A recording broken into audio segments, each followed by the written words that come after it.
আসসালামু আলাইকুম। Hello viewers, আপনারা সবাই কেমন আছেন? আমার নতুন ফুড কিচেন চ্যানেল থেকে আপনাদের সবাইকে জানাচ্ছি আন্তরিক ভালোবাসা ও শুভেচ্ছা।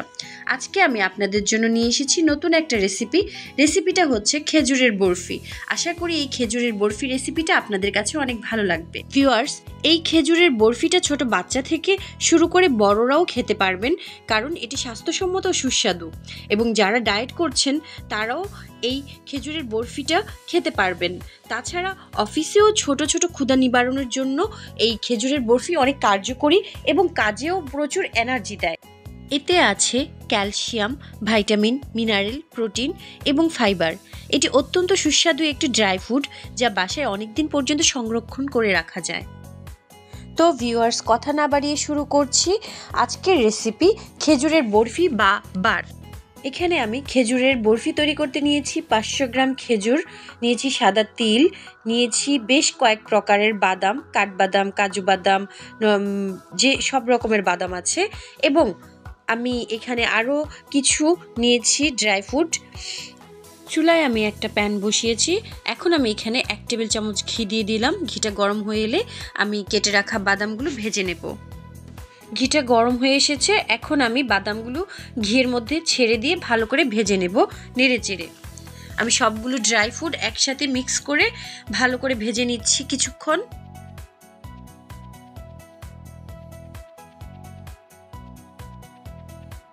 এখন আমি এখানে সাদা তিল দিয়ে দিচ্ছি। সাদা তিল দিয়ে আমি আরও কিছুক্ষণ এই ফ্রুটসগুলো ভেজে নেব। আমি ভালো করে একটু নেড়ে চেড়ে ভেজে নিচ্ছি। এখন আমি প্যানের মধ্যে 1 টেবিল চামচ ঘি দিয়ে নিচ্ছি। ঘিটা গরম হয়ে এলে খেজুরগুলো ঘিয়ে ঢেলে কিছুক্ষণ নেড়ে চেড়ে দেব, আর চুলার জালটাকে মিডিয়াম লো এর মধ্যে রাখতে হবে।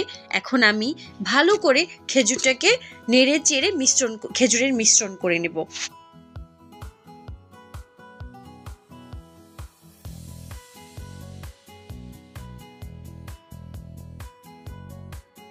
ভিউয়ার্স, আপনারা দেখতে পাচ্ছেন কি সুন্দর খেজুরের মিশ্রণটা তৈরি হয়ে গেছে।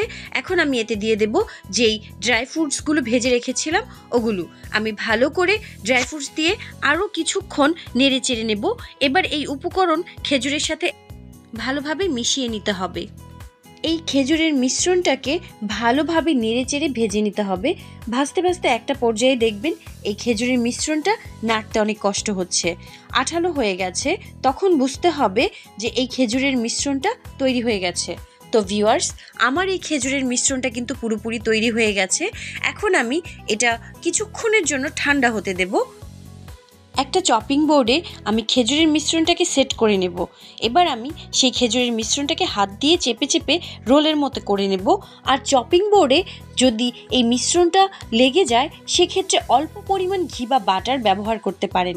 এবার আমি হাত দিয়ে চেপে চেপে সুন্দর করে রোলের মতো করে নিচ্ছি। খেজুরের মিশ্রণটা যখন এই রকম রোলের মতো হয়ে যাবে, তখন আমি এই মিশ্রণটাকে সরাসরি তিল দিয়ে ভালোভাবে মাখিয়ে নেব। আপনারা দেখতে পাচ্ছেন আমি এখানে বেশ কিছু পরিমাণ তিল দিয়ে আমি এই মিশ্রণটাকে ভালো করে রোল বানিয়ে নিচ্ছি।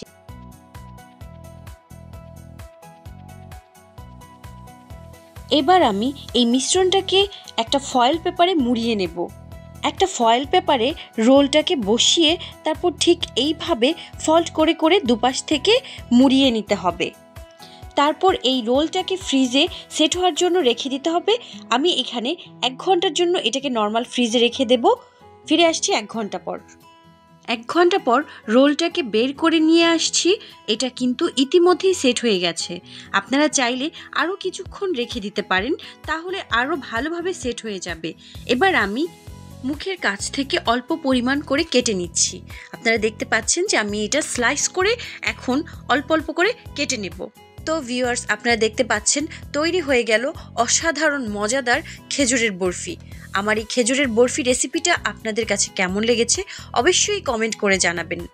আমার এই রেসিপিটি যদি আপনাদের কাছে ভালো লেগে থাকে, তাহলে অবশ্যই আমার এই চ্যানেলটিকে সাবস্ক্রাইব করে দেবেন, লাইক করে দেবেন, শেয়ার করে দেবেন এবং পাশে থাকা বেল আইকনে ক্লিক করে দেবেন। তাহলে আজকের মতো আমি আমার ফুড কিচেন চ্যানেল থেকে বিদায় নিচ্ছি। দেখা হবে অন্য কোনো এক নতুন রেসিপি নিয়ে, আবারও আপনাদের মাঝে ফিরে আসব। সেই পর্যন্ত আপনারা ভালো থাকবেন, সুস্থ থাকবেন এই কামনা করছি। আল্লাহ হাফেজ। আসসালামু আলাইকুম।